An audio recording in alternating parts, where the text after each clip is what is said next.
Foi um grande jogo, Emanuel Fonseca, e acima de tudo um jogo muito tenso, né? Como já se esperava que seria, o Maringá, se vencesse, ainda vislumbraria a possibilidade de G8, que era algo que o time realmente queria e falava isso abertamente. E se perdesse, se colocaria numa situação mais complicada na briga contra o rebaixamento. E o Itabaiana brigando para não cair, aí não tinha alternativa, tinha que ganhar. Ainda mais por algo que nós falamos muito no nosso de Trivela, no pré-jogo. O Itabaiana chegou para essa rodada sendo o segundo melhor mandante e o pior visitante da Série D. O Itabaiana não venceu, da Série C, perdão. O Itabaiana não venceu ninguém fora de casa. Então, quando você tem um confronto direto nessa situação, na sua casa, você não pode desperdiçar ponto de forma alguma. E o Itabaiana desperdiçou hoje 2 pontos. E a frustração que fica maior para o torcedor, imagino eu, não é só o tropeço. É que o jogo, principalmente no primeiro tempo, ele se desenhou para outra coisa. O Itabaiana começa o jogo muito bem, apertando, indo para cima, com muita intensidade, pelos lados do campo principalmente, com o Leilson pela direita e o Elimar pela esquerda. Até comentávamos aqui agora há pouco, eu e Beto Silveira, Elimar merecia mais chances, né? Poderia ter recebido mais chances ao longo de todo o campeonato. Hoje entrou como titular muito bem e é inclusive com ele que sai a jogada, que vem o cruzamento do Dione, a zaga afasta e o Cal faz 1-0 aos 3 minutos. Um gol, como eu falei no intervalo, muito parecido com o que o Cal fez contra o CSA. De pisar na área, de aproveitar uma sobra de cruzamento, finalizar como esse elemento surpresa, esse camisa 8, né, esse segundo homem de meio campo. Cal fez 1-0 e o Itabaiana seguiu pressionando, criando oportunidades, botou o goleiro Tony para trabalhar. Foram 15 minutos, 16 minutos ali de almanaque do Itabaiana no primeiro tempo. Até que vem o escanteio do Negueba, a zaga corta, segunda bola do Maringá, cruzamento, gol do Max Miller. Algo que aconteceu ao longo de todo o jogo. A bola aérea defensiva do Itabaiana foi um grande problema. E as segundas bolas ficaram muito com o Maringá. Foi na segunda bola que a recuperação veio, o cruzamento, o gol do Max Miller e o Maringá empatou. O Itabaiana pareceu ter sentido o gol. Diminuiu o ímpeto, a torcida também que estava ensandecida nos primeiros minutos, né, principalmente com o gol, sentiu um pouco o baque, abaixou. Parecia... Era o pior momento do Itabaiana no jogo, ali, depois que levou o gol.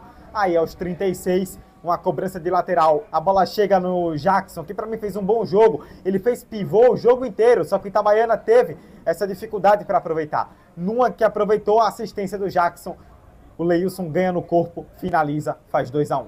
O Itabaiana se recupera no jogo, faz 2-1, a torcida entra de novo na partida. Itabaiana vivendo um bom momento. Aí, aos 43, de novo o que acontece? Bola na área, a defesa corta mal, segunda bola. Vem o cruzamento na sobra e o Luiz Fernando faz um golaço de meia bicicleta. O gol que elegemos há pouco, inclusive, como a jogada da partida. Um belíssimo gol que empata o jogo, que diminuiu o ímpeto de Itabaiana, né? Que foi para o intervalo meio murcho, ali depois de levar mais um empate. E aí, para o segundo tempo, naturalmente a situação se colocaria com o Itabaiana indo para cima com tudo, buscando o placar de qualquer forma, porque era absolutamente necessário, enquanto o Maringá tentava se defender. A questão é que ofensivamente o Itabaiana mostrou muito pouco. Teve uma realmente boa oportunidade, que foi a cobrança de falta do Fabrício, que o goleiro Tony não caiu, né, ficou no mesmo canto e defendeu, e depois teve a chance do Robinho, que de frente, né, lá na meia-lua, finalizou muito mal, já próximo do fim do jogo.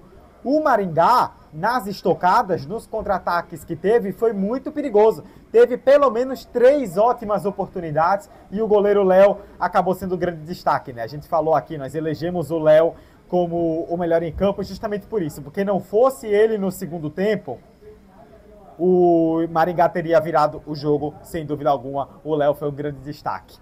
É um resultado muito ruim para o Itabaiana, até pelo que foi a rodada, né, Emanuel? Você destacava. O Anápolis arrancou um ponto fora contra o Londrina. O empate mantém o Itabaiana no Z4, graças ao empate do Anápolis. Esse comentário está sendo feito antes de Retrô e ABC acabar, então não dá para saber ainda, mas o ABC tem uma condição ainda de ultrapassar o Itabaiana. Mas, de qualquer forma, o Itabaiana entra na última rodada na zona de rebaixamento para enfrentar esse ABC, adversário absolutamente direto, no Frasqueirão na última rodada, em Natal. Ou seja, olha a situação que o Itabaiana tá. Vai ter que ganhar de um adversário direto fora de casa para se salvar. E vai ser um jogo muito curioso, porque é um ABC que não venceu ninguém como mandante contra o Itabaiana que não venceu ninguém como visitante. Esses dois vão se enfrentar em Natal na última rodada, valendo a vida.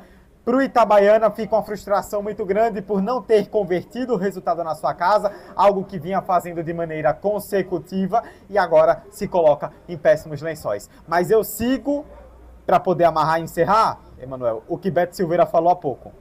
Hoje, o Itabaiana pegou um time que estava acima dele, que passou boa parte do campeonato, diga-se, ali na primeira metade, com a sequência ruim, foi parar na segunda metade, mas até o jogo de hoje vislumbrando o G8, empatou depois de sair 2 vezes à frente no placar. É muito frustrante pela circunstância, mas não é um resultado que, se você olha para o contexto, se você olha especificamente para esse resultado, não é o fim do mundo.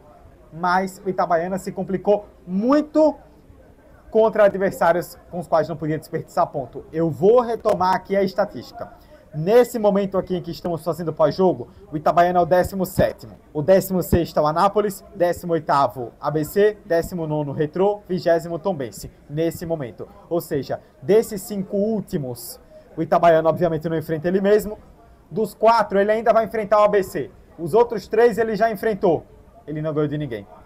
Pelo contrário, ele perdeu para todos. Ele fez 0 pontos contra Anápolis, contra Retrô e contra Tombense. Os 3 fora de casa, né? Curiosamente, essa péssima campanha do Itabaiana de 1 ponto em 27 disputados como visitante. Se o Itabaiana for rebaixado na última rodada em Natal contra o ABC, não foi por causa do empate de hoje. Foi por causa de um acúmulo e de pontos preciosíssimos que foram desperdiçados pelo tricolor ao longo de toda a competição.